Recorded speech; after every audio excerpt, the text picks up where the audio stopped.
Baik, Assalamualaikum warahmatullahi wabarakatuh. Kembali bersama saya di malam hari ini di channel ini, Rian TV, di channel Facebook. Baik, Assalamualaikum warahmatullahi wabarakatuh. Kembali bersama saya di malam hari ini. Channel Facebook, kemudian ada juga di YouTube dengan nama sama, bisa di subscribe di YouTube juga dengan nama Rian TV juga. Oke, baik teman-teman, sebelum kita membahas semuanya, seperti topik yang saya ada sebagai judul, maka kita minum kopi dulu ya.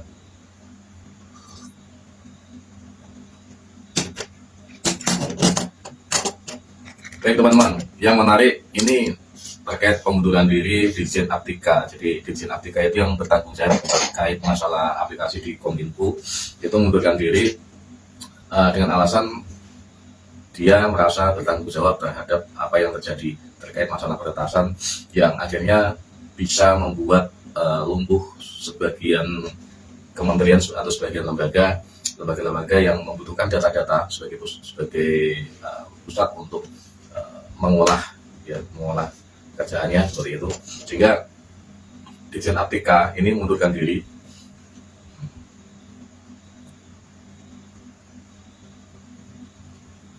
dengan mengatakan bahwa beliau mengatakan begini, kasus PDN itu tanggung jawab saya ya, jadi tanggung jawab Dirjen Aptika.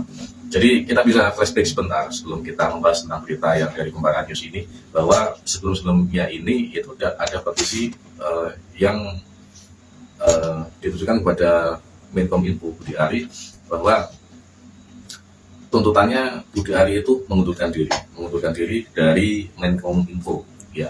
Masyarakat membuat petisi seperti itu karena merasa Budi Ari ini adalah orang yang sangat atau paling bertanggung jawab terhadap atau terkait masalah peretasan data ini.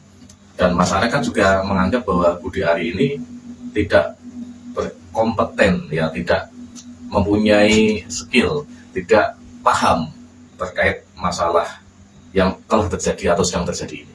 Sehingga masyarakat membuat petisi dan menyatakan bahwa menuntut untuk Budi Ari itu mundur ya, Tapi selang beberapa waktu Budi Ari ditanya terkait masalah petisi itu, jawabannya hanya no comment terkait masalah ini. Dan Presiden Jokowi pun menyatakan bahwa ini perkataan Presiden Jokowi. Mohon maaf Pak Jokowi, ini akan sedikit saya kritik terkait masalah ini karena memang ini sangat vital sekali, dan ini sebagai program vital Presiden ya, ataupun program unggulan Presiden untuk digitalisasi nasional. Ini kan program utama sebenarnya. Tapi kenapa yang menjadi Menkominfo itu dari Projo yang di situ saya pikir tidak terlalu berkompeten terkait masalah seperti ini. Sehingga ya, kalau dalam urusan dunia politik, saya merasa bahwa Anda memang sekarang sedang dalam kondisi ketika mengangkat Budi Ari ini ya, bukan berasal dari melihat dari kompetensi dari Budi Ari, tetapi ya semacam balas budi. Oke, ini fair ketika ini hubungannya dengan politik. Tapi ketika ini dihubungkan dengan yang namanya keamanan cyber Indonesia, ini sangat fatal sekali ya, seperti itu. Sehingga akhirnya muncul yang namanya petisi.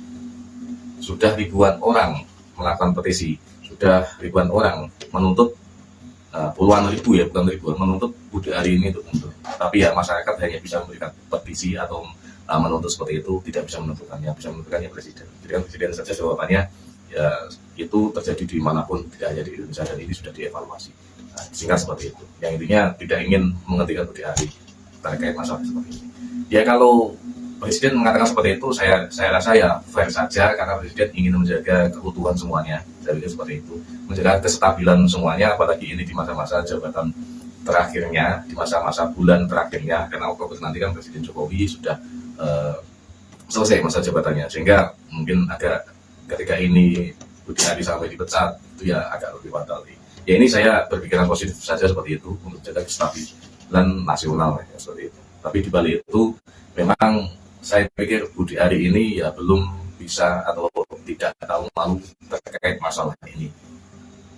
Kalau kita bandingkan ketika kita di luar negeri, di Jepang ataupun di negara manapun yang itu seorang pejabat itu punya integritas yang tinggi, ketika dia tidak mampu melaksanakan tugasnya, ketika dia tidak mampu menepati janjinya, ketika dia merasa tidak mampu untuk melaksanakan tugas yang sudah diemban, itu dia akan mengundurkan diri secara jantan, karena dengan berkata bahwa saya tidak bisa memenuhi, saya tidak bisa semacam mengerjakan pekerjaan ini karena saya tidak sesuai kompetisinya. Itu gentleman-nya sebuah jabatan ya, bukan pejabat politik yang ada di luar negeri, yang di situ dia mau tanggung jawab secara moral terkait masalah ini, sehingga dia ya intinya kalau tidak mampu ya mundurkan diri, itu saja seperti itu. Malah ini ada berita Dirjen Aptika Kominfo Samuel itu mundur, Samuel mundur. Jadi kita nanti akan kita bahas terkait masalah Samuel ini, siapa Samuel ini sebenarnya. Dia mengatakan bahwa kasus PDN itu tanggung jawab saya. Saya pikir saya di sini tidak bisa berpikiran positif terkait masalah pengunduran diri ini, karena saya pikir mungkinkah ada yang namanya tekanan dari Menkominfo sendiri untuk semacam memberikan tanggung jawab ini yang seharusnya tanggung jawabnya dia, tanggung jawabnya ini, melimpahkan tanggung jawabnya ini kepada tanggung jawabnya Dirjen ini untuk mengundurkan diri. Itu pikiran negatif yang terjadi pada diri saya ini, ya itu hanya sekedar opini saya saja. Apakah mungkin seperti itu? Ya itu bisa terjadi, ya itu bisa saja seperti itu, tapi juga bisa juga tidak seperti itu. Tapi ini pikiran negatif saya terkait masalah ini. Apakah pengunduran diri Dirjen Aptika Samuel ini sebuah tekanan dari dalam, ya, karena ada petisi untuk mengundurkan si Menkominfo Budi Ari untuk mengundurkan diri, kita juga tidak tahu, dan itu hanya terjadi di dalam, yang tahu yang di dalam itu hanya opini dan pendapat saya terkait masalah ini. Dan itu yang terjadi, memang akhirnya ada yang mengundurkan diri, yang seharusnya seorang Budi Ari sebagai yang bertanggung jawab penuh terkait masalah ini, yang seharusnya paham. Dan ketika saya melihat di sidang DPR kemarin itu lucu sekali, memperlihatkan ketidakmampuannya, memperlihatkan ngeblame-nya dia terkait masalah ini, itu seperti itu ya. Ini kritik yang keras menurut saya, kritik yang saya tujukan kepada pemerintahnya sekarang, yang ya saya rasa Menkominfo itu kalau di dunia sekarang atau di zaman sekarang itu kementerian yang vital, karena sekarang apalagi programnya Jokowi itu digitalisasi, seharusnya ini dijaga dengan benar ya. Karena anggarannya juga besar, makanya ketika ini terjadi seperti ini, yang dipermasalahkan adalah anggarannya kemana, anggaran sebesar itu kemana. Bahkan kemarin ini entah benar atau tidak, ada di berita yang menyatakan bahwa pembelian kementerian di Menkominfo itu bukan karena sebuah kebutuhan, tapi hanya untuk penyerapan anggaran. Saya sih percaya dengan perkataan seperti itu, karena begini, hampir di semua lini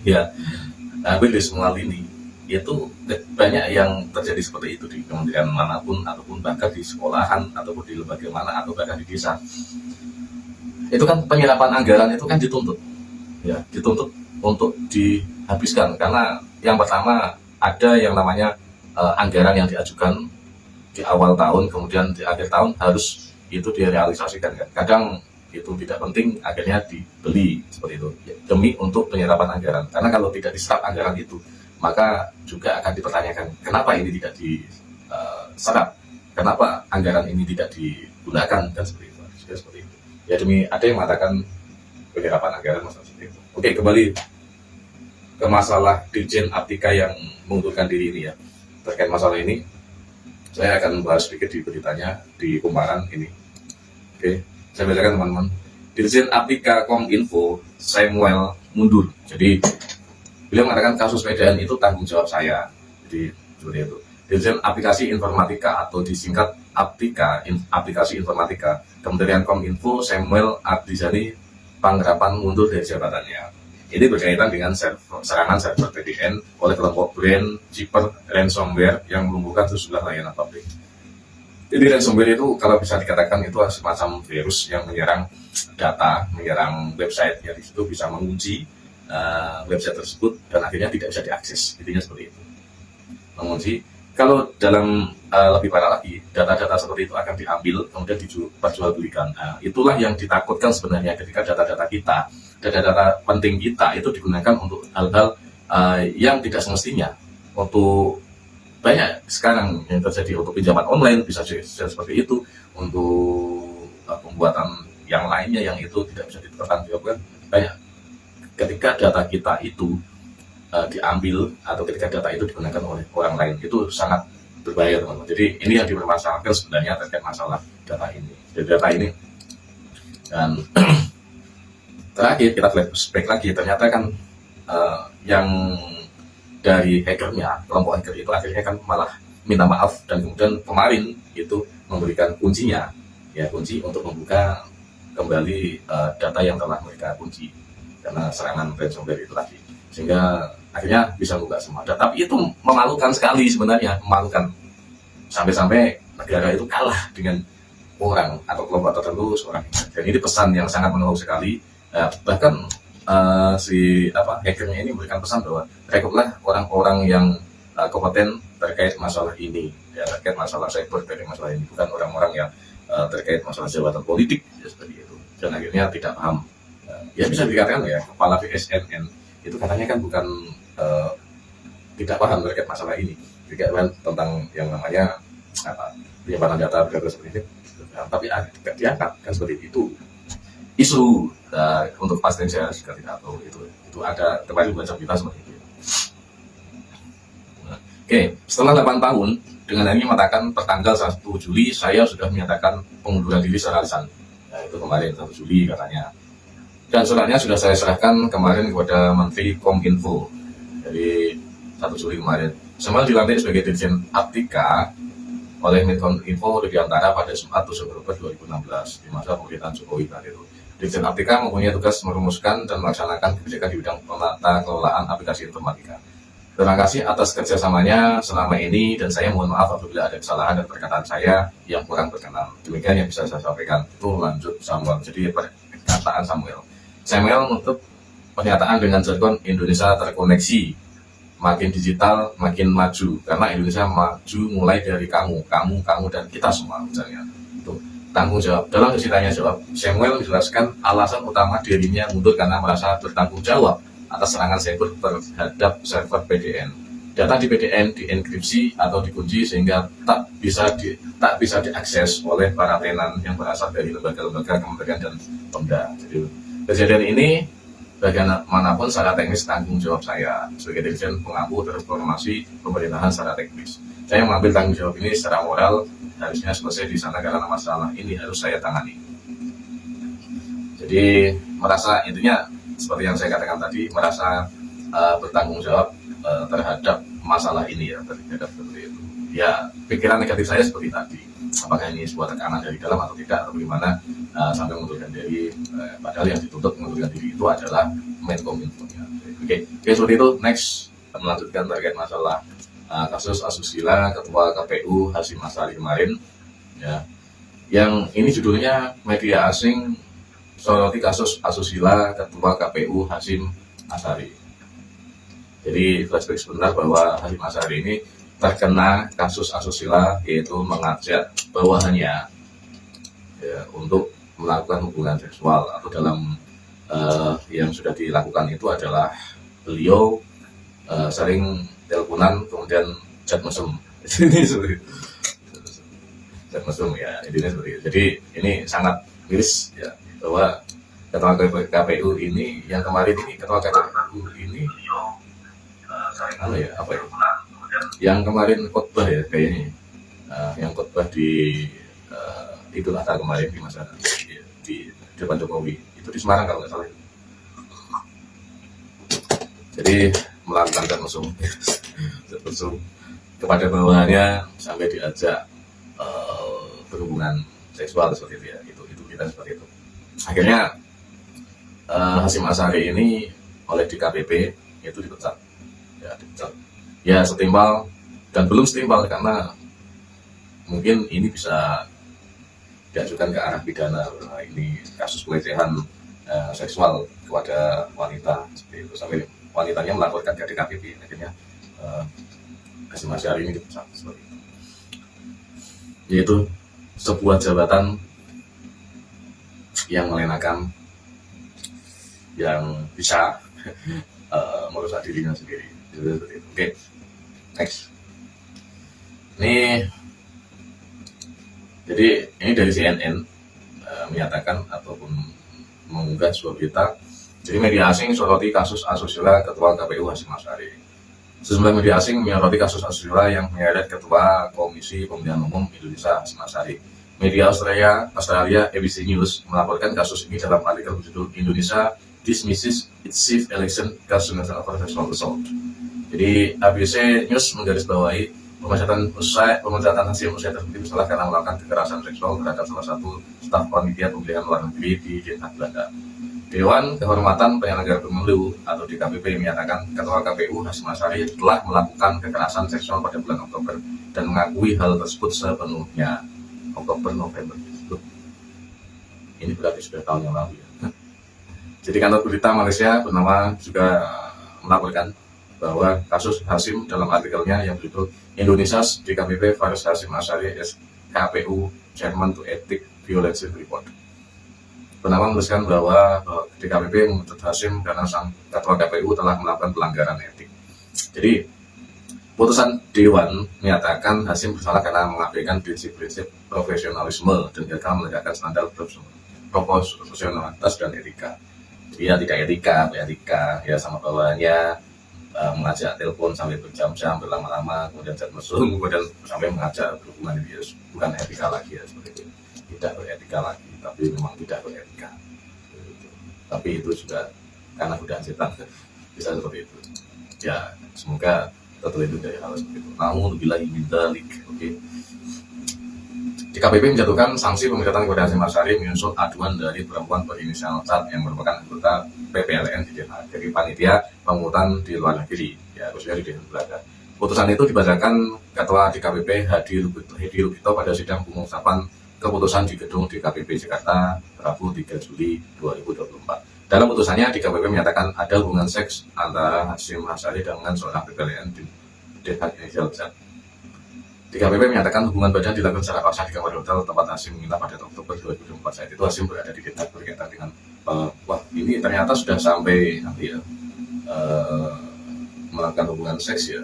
DKPP ini menyatakan hubungan badan dilakukan secara paksa di kamar hotel tempat Hasyim menginap pada Oktober 2024. Mungkin saat itu dirayu-rayu ya, bawahannya dirayu-rayu untuk datang ke sini, kemudian dengan berbagai alasan apapun, dengan seperti ini akhirnya melakukan hubungan ya, dipaksa melakukan hubungan seksual tersebut, dan akhirnya orangnya ini melapor. Ini miris banget ya, jadi terjadi Oktober, berarti sudah tahun lalu ini bulan Juli, hampir 1 tahun yang lalu jadi seperti itu.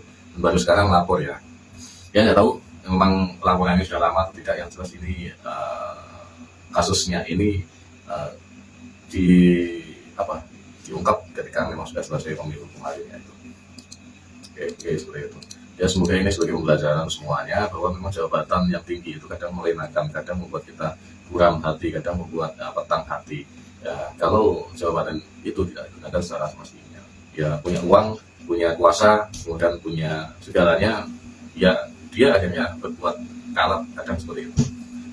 Dan ya emosi, kemudian syahwat segalanya akan berkumpul di situ, dan akhirnya menciptakan sebuah dosa yang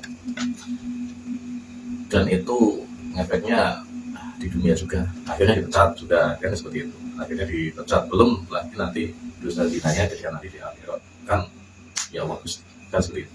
Namun bila dilakukan ya, terima kasih teman-teman semuanya ya sudah menonton. Semoga kalau suka dengan berita-berita atau yang namanya atau pembahasan seperti ini, silakan komen di bawah dan diungkapkan juga, atau suka dengan opini-opini seperti ini, ada berita-berita silakan komen di bawah dari kami. Assalamualaikum warahmatullahi wabarakatuh.